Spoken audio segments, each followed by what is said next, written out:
Olá pessoal, Márcio França mais uma vez. Hoje vamos estar dando prosseguimento à ideia de pensamento pedagógico. No vídeo anterior já fizemos uma introdução rápida aí sobre os povos antigos, né? E falamos um pouquinho que esses povos antigos eles convivem aí com uma ideia de escravidão, essa cosmovisão aí de escravidão, né? Normalmente, e não essa escravidão que a gente vê hoje assim mais moderna, relacionada a questões raciais ou qualquer outro fator, mas a escravidão relacionada a prisioneiro de guerra e outras questões envolvendo e que estão aí neste contexto.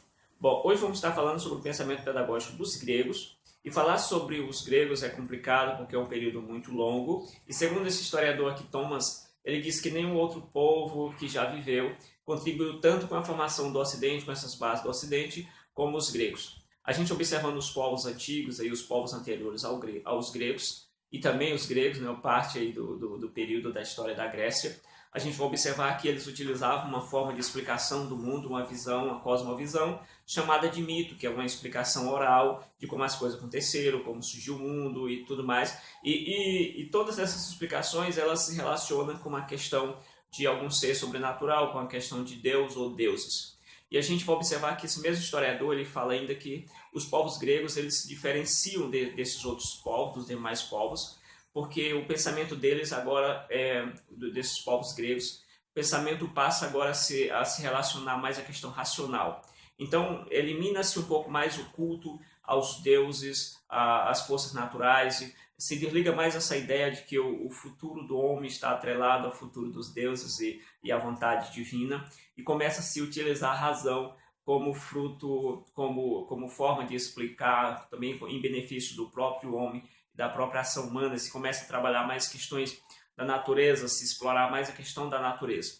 Bom, mas nem sempre foi assim. Se a gente observar dentro da própria Grécia, a gente tem vários períodos, mas no período homérico, por exemplo, a gente tem aí duas obras importantes que estão dentro desse contexto do mito, que são Ilíada e Odisseia, né? Onde conta a história aí de a guerra de Troia e várias outras guerras também.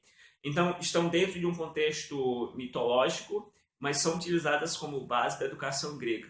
E dentro de toda essa construção grega, a gente vai ver que em um período da história surgem cidades que têm sua própria constituição, formando-se aquilo que a gente chama cidade-estado, porque cada uma tem seu poder administrativo, cada uma tem o seu conjunto de leis, e logicamente a gente vai pensar que cada uma delas tem modelos educacionais diferentes. E dentro desse contexto aí, a gente vai perceber que duas cidades elas acabam se destacando. Por exemplo, a gente tem, desse lado, a gente tem Atenas e desse outro a gente tem a questão de Esparta.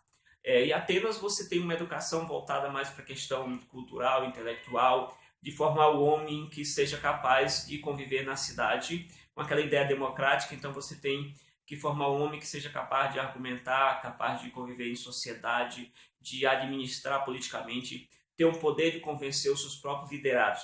Então, aqui em Atenas, a gente tem um tipo de formação intelectual muito longe da questão da educação prática. Então, neste período aqui, os teóricos vão criticar muito a ideia da educação prática, aquela educação que a gente conhece hoje, mais voltada para aprender a fazer, aprender a ter a profissão. Ela é mais voltada para a classe dominante, para a elite, e dentro desse contexto aqui, a gente tem uma educação apurada, uma educação voltada à música, à arte, à filosofia e outras ciências que vão dar embasamento à questão da retórica. A gente sabe que a retórica ali é uma forma de você usar bem o discurso, é uma capacidade que você vai desenvolvendo para usar bem o seu discurso. E dentro dessa parte retórica, a gente tem também aí os sofistas, que são profissionais, professores de retórica, eles saem de um local para outro, de uma cidade para outra, ensinando aos jovens essa arte de argumentação, essa arte do bem falar. Então aqui em Atenas a gente tem esse contexto cultural, e Atenas aqui já foi o centro cultural da Grécia em um período, vai se tornar o centro, quase o centro do mundo. Nesse outro eixo aqui, nesse outro extremo, a gente tem Esparta. Esparta é uma cidade mais com uma visão militarista, então a educação dela vai ser voltada para questões militares. Ela vai ter um treinamento diferente, o seu jovem vai ter um treinamento assim mais prático para combate de guerra. Então, se aqui em Atenas você tem uma capacidade, você prepara o jovem para desenvolver uma capacidade de vencer o outro através da palavra, através da verbalização, que são destacadas por Thomas também como capacidades que os gregos desenvolveram, que são louváveis, a questão da verbalização, a questão da palavra, de se expressar bem. Esse lado a gente tem que o jovem vai ser treinado para a questão do serviço militar. Aqui em Atenas a gente tem que o filho, ao nascer, até os 7 anos, ele é direcionado para uma escola, onde ele vai ser treinado dentro dessas competências que eu falei, dentro desse contexto que eu falei. Então, até os 7 anos, avalia-se se aquela criança, aliás, ao nascer, voltando um pouquinho, ao nascer aqui em Atenas, alguém avalia, uma equipe avalia se aquela criança tem condições de viver, se é uma criança benéfica para aquela sociedade, se tem algum problema, se é deficiente.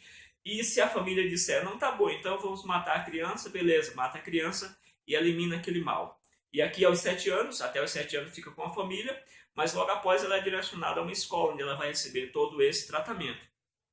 Já em Atenas o negócio é diferente. Ao nascer, uma equipe avalia a criança e essa equipe determina se a criança vive ou se a criança morre. Então imaginemos que uma criança deficiente, uma criança não tão robusta para aquele padrão, ela nasce. Então, por esse tipo de educação, eles vão analisar que aquela criança deve morrer, porque ela não vai trazer benefício para aquele povo, vai trazer, entra mais quase uma questão aí de Charles Darwin, né, a questão do evolucionismo e também de Lamarck, a questão dos mais fortes, dos mais fracos, toda essa ideia também, apesar de ser posterior, mas tudo bem. Então a gente tem duas ideias. Aqui em Esparta, a criança é avaliada por alguém, e se ela for constatada que deve morrer, não é interesse dos pais, ou o pai que determina, não. O pai apenas recebe lá, não, a criança, vamos matar a criança e tal, e pronto. Ela não serve para esse contexto nosso. Ok.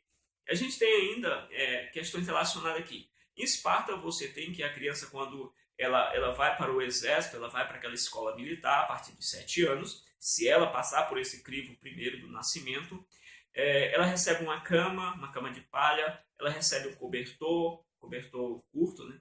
E recebe ali uma camisola curta, né? Para que a criança deve andar sempre descalça. Por quê? Porque ela tem que se preparar para aquela vida de guerra, aquela vida difícil e tal. Ela tem que, se possível, aprender a roubar. E quando ela é pega, porque ela tem que desenvolver aquele sentimento de astúcia e tal. Se ela for pega, o que acontece? Ela vai para a chibatada, vai para aquela lei da chibatada.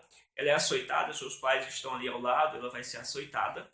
E isso é um treinamento que sempre se faz. E o que acontece é que, quando os pais observam a criança sendo surrada, recebe aquela punição, os pais ficam ali incentivando, meu filho, vai, força, continua, não desiste, porque só para que você perceba o poder que tem a educação de levar as pessoas para lugares diferentes. Então, onde que um pai, na sua sã consciência, vê o seu filho ali recebendo uma chibatada, uma surra, sendo espancado, ele vai dizer, meu filho, vai, sustenta, aguenta. Então, somente a educação que permeava aquele conjunto, que essa educação espartana aqui, ela é atrelada à ideia também das obras de Homero, né? Ilíada e Odisseia, como já falei, ela tem um pouco dessa ideia do heroísmo, daquele homem forte, daquele homem de guerra, dos vários heróis gregos que a gente vê dentro da história da própria Grécia. Então, isso é justificado e é algo que, às vezes, eu sempre pensava, por que os homens daquela época iam para a guerra assim, com muito entusiasmo, com grande força? Mas é a questão da educação. A educação leva a gente para qualquer lugar. Se a gente é um historiador, a gente vai ter aquela visão de historiador. Se é um filósofo, qualquer coisa, a gente vai ter uma visão muito forte e apegado muito àquela ideia, porque a educação tem esse poder de transformação. Bom, se a gente tem, repetindo, a ideia espartana, mais militarista, e a ideia de Atenas como sendo uma ideia voltada à questão intelectual do bom governante, da ideia de governar. O que acontece é que a gente tem, dentro desse contexto, a gente tem aí Platão, a gente tem Aristóteles, toda essa parte desses filósofos, Sócrates, e a gente tem que essas duas cidades, elas se tornam, digamos, as maiores potências que se tem na Grécia, e elas vão se enfrentar. Elas enfrentaram muitos inimigos aí, juntas assim, mas elas vão se enfrentar numa guerra chamada de Guerra do Peloponeso, é esse o nome, e elas vão se enfrentar, sendo que Atena Esparta vai vencer essa guerra, com certeza. E aí, dentro desse período, está vivendo Platão, né? Platão é de 428 a 358, e ele vai conhecer um homem chamado Sócrates, e Sócrates vai falar, nesse período dessa decadência da democracia grega, Sócrates vai entrar com o seu método e a sua forma de sempre questionar os homens, os atenienses, tentando mostrar que aquela educação que eles tinham, aquele poder que eles diziam ter, eles na verdade não têm. Que aquela sabedoria que eles diziam ter, na verdade eles não têm. E aí sim, Platão, de certa forma, ele se encanta com aquela forma que Sócrates questiona as pessoas, ele diz que ele é um dos homens o mais sábio do mundo. Então tem todo um contexto aí que vai direcionar depois Platão e Aristóteles dentro dessa visão. Então, repetindo, Platão se apaixona pelo método a forma como o Sócrates fala, né? Ele desenvolve as suas habilidades ali, o seu questionamento, mostrando que os atenienses não tinham todo esse poder cultural que eles diziam ter. E a partir daí você tem duas vertentes. Até hoje essas vertentes elas andam juntas aí de pensamento, que é o pensamento de Platão e o pensamento de Aristóteles, que são duas veias assim, duas ramificações diferentes, que elas vão passar aí pela Idade Média, vão passar pelo Renascimento, todas essas ideias de formas assim, de forma até que podemos dizer separadas, mas que sendo vista em muitos períodos da história aí, até hoje. Ok, se você gostou do vídeo, deixe seu comentário aí, se inscreva no nosso canal. Se faltou falar alguma coisa no vídeo, porque isso aqui é um juízo de valor que você faz, você escolhe alguns assuntos que você julga importante e faz aquela análise. Então, se você acha que alguns assuntos faltaram serem abordados melhores, também deixa no comentário aqui, se inscreva no canal, assina essa notificação também, porque o YouTube não entrega os vídeos que você não assina a notificação, tem que assinar esse sino aí para poder estar recebendo todos os vídeos que a gente esteja postando. Se achar por bem, compartilha com seus amigos aí e deixa um joinha no vídeo e até a próxima. Valeu!